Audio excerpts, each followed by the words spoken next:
Londres, 1830. C'est à partir de cette époque que Charles Dickens se met à écrire. Il est publié dans des magazines hebdomadaires ou mensuels et il connaît très vite un grand succès auprès du public. Dickens se plaît à décrire les coutumes de son temps. Les romans sont peuplés de personnages hauts en couleur et d'aventures passionnantes où les enfants jouent un rôle important. Tout au cours de son œuvre, Dickens prône des valeurs que l'on a tendance à oublier. La fraternité, l'amour, la bonté. Son grand cœur, son idéalisme et le souvenir d'une enfance hasardeuse l'ont poussé à écrire de belles histoires, comme celle d'Oliver dont l'Odyssée prend vie sous la magie du dessin animé.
Parmi les édifices publics d'une ville dont je préfère ne pas citer le nom par prudence, il en est un qui est commun à la plupart des villes, qu'elles soient grandes ou petites.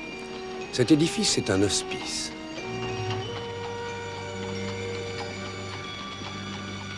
Et c'est dans un hospice que vint au monde le fortuné ou l'infortuné mortel qui sera au centre de notre histoire.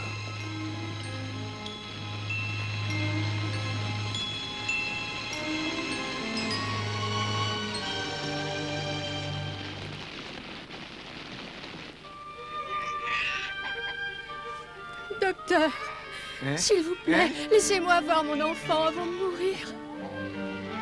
Allons, ne dites donc pas de bêtises, vous n'allez pas mourir, alors je ne veux plus vous entendre parler comme ça.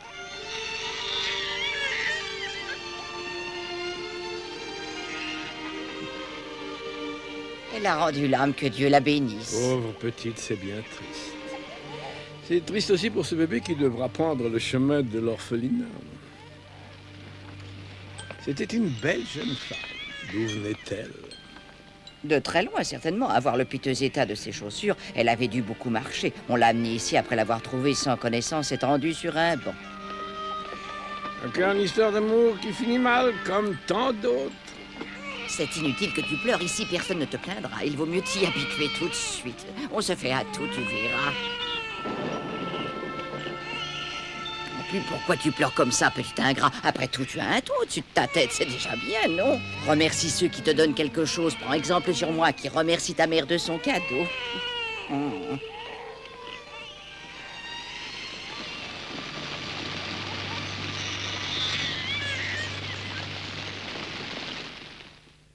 Les printemps, les étés, les automnes et les hivers passèrent. Oliver avait maintenant 9 ans. En dépit des privations, des mauvais traitements et de la rigueur qui dominait sa vie, Oliver avait un esprit clair et éveillé. Qu'importe si c'était un don de sa famille ou de Dame Nature. Néanmoins, la faim finit par détériorer l'état de sa santé. Les autorités de l'hospice furent obligées de le signaler aux autorités de la paroisse. Et il fut décidé que l'enfant serait envoyé dans une succursale de l'hospice à 3 milles de la ville. Dans cette grande maison où vivaient d'autres enfants, régnait une femme très autoritaire, Madame Mann. Depuis longtemps, celle-ci savait comment répartir les fonds, les allocations et les dons destinés aux compagnons d'Oliver. Elle en prélevait les 3/4 pour elle.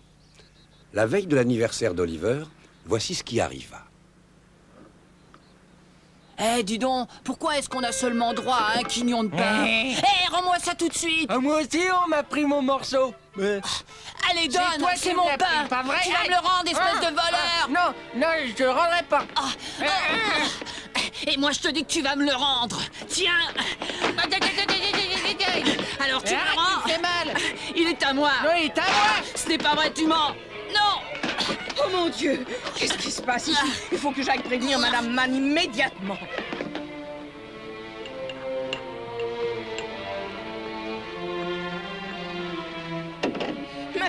Madame, les enfants se battent pour la nourriture! Mais qu'est-ce que vous dites? Voyons, ce n'est pas possible. Pourtant, il y en a largement assez pour tout le monde. Lâche-moi! Lâche-moi! C'est toi qui as commencé. Ah, merde. Tu vois.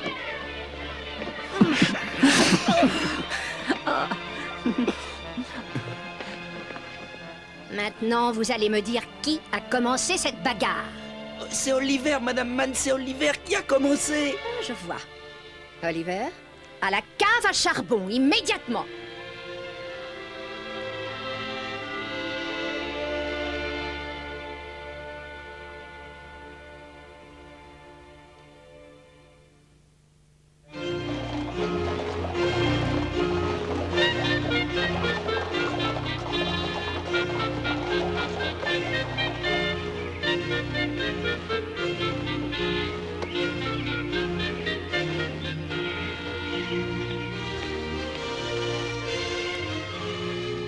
Non. Oh, voilà, Monsieur Bumble.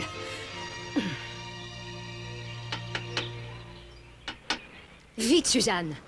Faites remonter Oliver de la cave à charbon et faites disparaître toute trace de noir. On doit se dépêcher. Tu sais, Madame Mann ne peut pas faire attendre davantage l'inspecteur. Je n'aurais jamais imaginé que la grille puisse être fermée à clé. Je suis vraiment navrée. Entrez donc, Monsieur Bumble. Donnez-vous la peine d'entrer, cher monsieur. Est-ce que ça vous semble convenable de faire attendre à la porte du jardin un fonctionnaire de la paroisse qui vient rendre visite aux petits orphelins paroissiaux? Bien, si nous parlions affaires, Madame Mann. Oliver Twist a 9 ans aujourd'hui, si je ne m'abuse. Oh, que Dieu bénisse ce petit ange cher à mon cœur. Le destin a été si cruel avec lui. Oui, certes, et malgré tous les efforts de la paroisse qui a été jusqu'à offrir une récompense de plus de 12 livres, on n'a toujours pas trouvé l'adresse de son père, ni même son nom, d'ailleurs. Dans ce cas, cher monsieur Bumble, comment se fait-il que cet enfant s'appelle Oliver Twist? Ah, oui, c'est moi qui lui ai trouvé ce nom. Oh, par tous les saints du ciel. Mais alors... Oui, j'ai l'habitude d'inventer des noms pour les orphelins, mais je ne procède pas n'importe comment. Oh non, je m'astreins à suivre scrupuleusement l'ordre alphabétique. Tenez, pour le S, j'ai trouvé Sweeble. Quant à Oliver, qui avait la lettre T, je l'ai appelé Twist. Ensuite, ce sera un W-I-N, Wilken, et quand je serai arrivé à Z, je recommencerai à la lettre A. Oh, vous avez beaucoup d'imagination, monsieur Bumble, et vous êtes très sage. Mes compliments. Dépêche-toi, petit garnement. Tu devrais avoir honte de faire attendre monsieur l'inspecteur. Avance, avance encore un peu. Salue respectueusement ce monsieur, mon enfant. Oliver, est-ce que tu veux venir avec moi?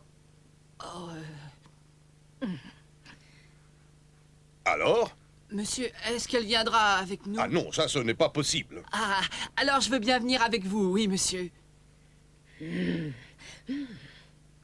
Bien, ma visite est terminée maintenant. Allez, viens, Oliver. Attends un peu avant de partir, mon garçon. Suzanne, veuillez donner à notre petit Oliver un bon morceau de pain pour la route. Je ne voudrais pas qu'il ait faim. Mais certainement, madame. Avec grand plaisir. Voilà qui fera l'affaire. Tiens, faut rien.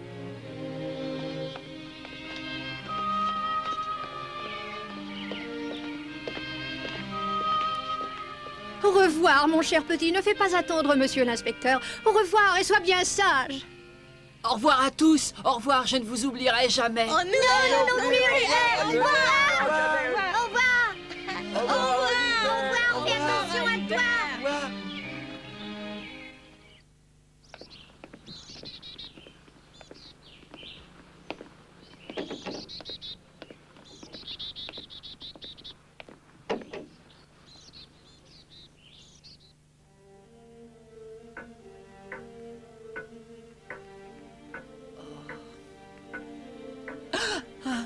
Debout, Oliver. Ce soir, le conseil doit tenir une réunion importante. Allez, viens. Le conseil m'a envoyé te chercher. Tu dois te présenter devant lui. Monsieur, qu'est-ce que c'est un conseil? Mais avance et ne pose pas de questions. Allez, suis-moi. Bien, monsieur.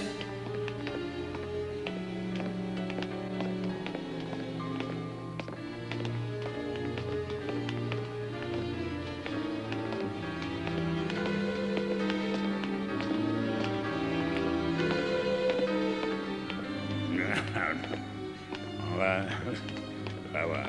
Oui. Allez, vas-y, rentre.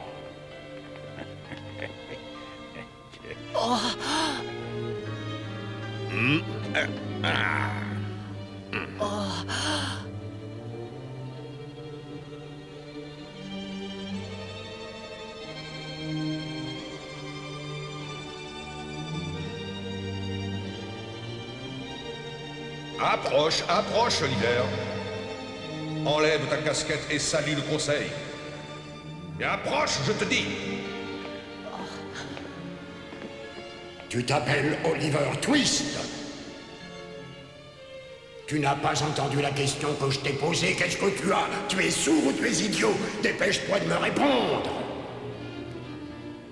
Et alors, tu n'as pas entendu? Réponds! Pour la dernière fois, tu t'appelles Oliver Twist? Oui, monsieur. Oui, Oliver Twist. Je suppose que tu n'ignores pas que tu es orphelin, n'est-ce pas? Mais qu'est-ce que c'est un orphelin? Cet enfant est idiot. Je l'ai su tel que je... Un peu de silence, silence, s'il vous plaît. Oui, monsieur, veuillez m'excuser. Tu sais que tu n'as ni père ni mère et que c'est la paroisse qui t'a élevé. J'espère que tu le sais, n'est-ce pas? Tu pleures? Voilà qui est parfaitement insensé. Peux-tu m'expliquer pourquoi tu pleures alors que tu as la chance d'être recueilli par la paroisse? Laissons ça, c'est une chose sans importance. On t'a amené ici pour faire de toi un homme utile. Et je peux te jurer que tu le deviendras vite. Nous allons nous charger de te donner une éducation. Je peux m'en occuper si vous le désirez. Il faudra que tu apprennes un métier. Tu travailleras à 6 heures demain matin. Tu pourrais commencer par ramasser du bois, ensuite nous verrons.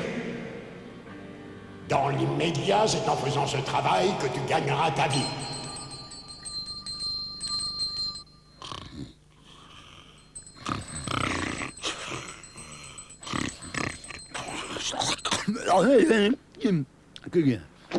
On est...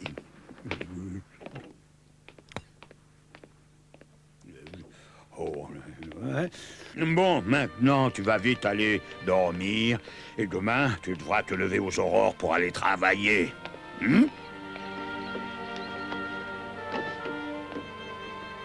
Tu veux un bon conseil, mets-toi dans ce lit qu'on t'offre et endors-toi. Aujourd'hui, c'est gratuit, profites-en.